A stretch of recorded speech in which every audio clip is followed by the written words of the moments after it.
नमस्कार, मी यामिनी दळवी या नव्या व्हिडिओमध्ये तुमचं स्वागत. गेल्या महिनाभरापासून महाराष्ट्रामध्ये एका हत्येमुळे वादळ उठलेलं आहे. एका आडगावामधली एक हत्या, ती सुद्धा एका माजी सरपंचाची. तरी सुद्धा राज्याचं राजकारण, समाजकारण इतकं ढवळून का निघालंय? कुणी तसं जाणीवपूर्वक घडवून आणतंय आणि महाराष्ट्रामधलं वातावरण बिघडवतंय का? एक नाही तर अनेक प्रश्न सध्या दबक्या आवाजामध्ये विचारले जात आहेत आणि त्यामुळेच आज या प्रश्नावरती उघडपणे बोलणं गरजेचं आहे आणि शोध घेण्याचा हा प्रयत्न आहे. मस्साजोग गाव, माजी सरपंच संतोष देशमुखांची हत्येचं प्रकरण हे इतकं चर्चेत आलं.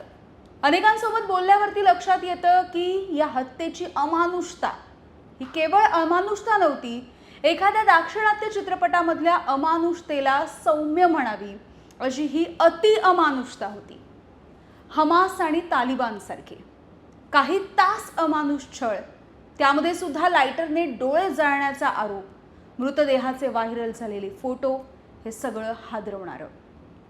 दुसरा एक महत्त्वाचा मुद्दा तो म्हणजे दिरंगाईचा. राजकीय गॉडफादरच्या अभयामुळे बीडमध्ये फोफावलेल्या राजकीय गुन्हेगारी टोळ्यांची दहशत, तिला आळा घालण्याच्या ऐवजी वाढू देणारी पोलिसांमधली काहींची धृतराष्ट्रीय वृत्ती, या सगळ्याचा संताप दाटलेला आहे. आणि हाच संताप आता आपल्याला राज्यभरामधून उफाळून आलेला दिसून येतोय. मराठा समाजामधले नेते आंदोलनामध्ये उतरलेले आहेत आणि असं असताना संदीप क्षीरसागर यांच्यासारखे ओबीसी नेते, तेली समाजामधले काही नेते सुद्धा यामध्ये उतरले आहेत. आणि याचं कारण केवळ मराठा मतांचं समीकरण इतकंच नाही आहे, तर या हत्येची अमानुषता हे आहे. या हत्येला आता तब्बल महिना होत आलेला आहे, मात्र यामधल्या मुख्य आरोपीला अद्यापही पकडण्यात आलेलं नाहीये. पोलिसांना यश येताना दिसत नाहीये. हत्येच्या मागे नेमका हात कुणाचा होता इतकंच नाही, तर या हत्येच्या मागे नेमकं डोकं कुणाचं आहे त्याचा शोध घ्यायला आता हवाय. या सगळ्या प्रकरणाकडे बघितलं तर या सगळ्या प्रकरणामध्ये राजकीय मतभेद विसरून किमान बीडमधले सारेच पक्ष आता एकत्र आलेत. त्यांनी आज राज्यपालांची भेटही घेतली आहे आणि आपली कैफियत मांडली आहे. आश्चर्याची बाब ही आहे ती म्हणजे ज्यांच्या हातामध्ये राज्यामधल्या कायदा आणि सुव्यवस्थेची जबाबदारी आहे, त्या सत्ताधारी आमदारांनी सुद्धा या प्रकरणी आज राज्यपालांची जाऊन भेट घेतली. मात्र या प्रकरणामधले नेमके आका कोण, आकाचे आका कोण, या सगळ्याचा छडा अजूनही लागलेला नाही आहे. तब्बल एक महिना होत आलेला असताना या प्रकरणाचा उलगडा व्हायला नेमका उशीर का होतोय, हा सर्वसामान्य म्हणून आपल्याला पडलेला प्रश्न आहे. 9 डिसेंबर 2024ला मस्साजोगचे सरपंच संतोष देशमुख यांची अत्यंत क्रूरपणे, निर्घृणपणे हत्या झाली.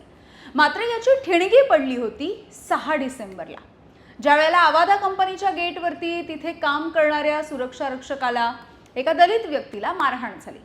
पोलिसांनी जर त्याच वेळेला हे सगळं प्रकरण अत्यंत संवेदनशीलपणे किंवा गंभीरतेने हाताळलं असतं तर कदाचित संतोष देशमुख हे जिवंत असते. मात्र तसं काहीही घडलं नाही. उलट पोलिसांनी टाळाटाळ केली आणि नंतर केवळ FIR या प्रकरणामध्ये दाखल करून घेतला आणि त्यानंतर जे काही घडलं ते राक्षसाला सुद्धा लाजवेल इतकं भयंकर होतं. आणखी एक धक्कादायक बाब म्हणजे याच प्रकरणामध्ये आतापर्यंत 6 पोलीस अधिकाऱ्यांवरती कारवाई झाली आहे. या 6 पोलीस अधिकाऱ्यांपैकी काही जणांची बदली झाली आहे, तर काही पोलीस अधिकाऱ्यांचं निलंबन सुद्धा करण्यात आलंय. एकूणच गेल्या महिन्याभरामधल्या या प्रकरणाचा आढावा घेतला तर एक गोष्ट आपल्याला कायम लक्षात घ्यावी लागते. ती गोष्ट म्हणजे राज्यभरामध्ये निघणारे मोर्चे, त्यामधून व्यक्त होणारा आक्रोश, या सगळ्याला कारणीभूत नेमकं आहे तरी कोण? आणि याचं उत्तर आहे ती म्हणजे या तपासामध्ये झालेली दिरंगाई. याच दिरंगाईमुळे हा आक्रोश दिवसेंदिवस वाढत चाललाय आणि त्याचं रूपांतर राज्यामधल्या या मोर्चांमधून समोर येत आहे. आधी निघणाऱ्या मूक मोर्चांचं स्वरूप आता बदललंय. आक्रोश मोर्चे होत आहेत. बीड, परभणी, लातूर, पुणे, मुंबई सगळीकडेच हा आक्रोश दिवसेंदिवस अधिकाधिक टिपेला पोहोचताना आपण बघतोय. केवळ मारेकऱ्यांना नाही तर त्यामागे असणाऱ्या मुख्य सूत्रधाराला फाशीवरती लटकवा अशी मागणी सध्या सगळ्यांकडूनच, मोर्चेकरांकडून सुद्धा होताना दिसते. तर गेल्या महिनाभरामध्ये दिरंगाईमुळे होणारा हा तपास नेमका कसा घडलेला आहे ते सुद्धा समजून घेऊया. 9 डिसेंबर संतोष देशमुखांची अत्यंत क्रूरपणे हत्या झाली, त्यांचा मृतदेह सापडला. या प्रकरणामध्ये वारंवार वाल्मिक कराड याचं नाव समोर येतं. आणि 11 डिसेंबरला खंडणीच्या प्रकरणामध्ये वाल्मिक कराडवरती गुन्हा दाखल झाला. अजूनही वाल्मिक कराड याच्यावरती खंडणी याच प्रकरणामधला गुन्हा दाखल आहे हे आपल्याला लक्षात घ्यायला हवं. त्याला संतोष देशमुख यांच्या हत्या प्रकरणामधला आरोपी अद्यापही करण्यात आलेला नाहीये. हे प्रकरण घडल्याच्या नंतर साधारणपणे 15 दिवसांनी एकूण 7 आरोपींपैकी एक आरोपी पकडायला पोलिसांनी सुरुवात केली. त्यापैकी 18 डिसेंबर पर्यंत जयराम चाटे, महेश केदार, विष्णू घुले, प्रतीक घुले अशा 4 आरोपींना पोलिसांनी पकडलं. याच प्रकरणामध्ये ज्याचं नाव वारंवार समोर येत होतं तो वाल्मिक कराड पोलिसांच्या हातीच लागत नव्हता. वाल्मिक कराडचा शोध घेण्यासाठी CID सोबतच पोलिसांची 9 पथकं रवाना झाली होती. मात्र पोलिसांना त्याचा मागमूसही लागला नाही आणि त्यानंतर एखाद्या चित्रपटाला सुद्धा लाजवेल अशा कथानकासारखं घडलं. वाल्मिक कराड हा स्वतःच्या गाडीनं थेट CID मुख्यालयामध्ये शरण आला. तेव्हा सुद्धा कराड ज्या गाडीनं इथपर्यंत आला होता ती गाडी सुद्धा पोलिसांनी ताब्यात घेतली नव्हती, तर ती अशीच सोडून दिली आणि त्यानंतर पुण्याच्या रस्त्यांवरती ती गाडी फिरत राहिली. पुढे 1 जानेवारीला राज्य सरकारनं या प्रकरणी 10 जणांची SIT स्थापन केली आणि ज्याच्या माध्यमातून आपण बघतोय अद्यापही तपास सुरू आहे. पुढे हत्येच्या नंतर 25व्या दिवशी म्हणजे 3 जानेवारीला आणखी 2 जणांना अटक झाली. सुदर्शन घुले आणि सुधीर सांगळे या 2 आरोपींना पोलिसांनी पुण्यामधून पकडलं. मात्र या 7 जणांपैकी आणखी एक आरोपी असणारा कृष्णा आंधळे हा 1 महिन्यानंतरही अद्यापही फरार आहे. या हत्येला आता येत्या 9 जानेवारीला 1 महिना होतोय आणि याच 1 महिन्याच्या निमित्ताने मागे बघत असताना तपासामधली ही अक्षम्य दिरंगाई आपल्या लक्षात येते.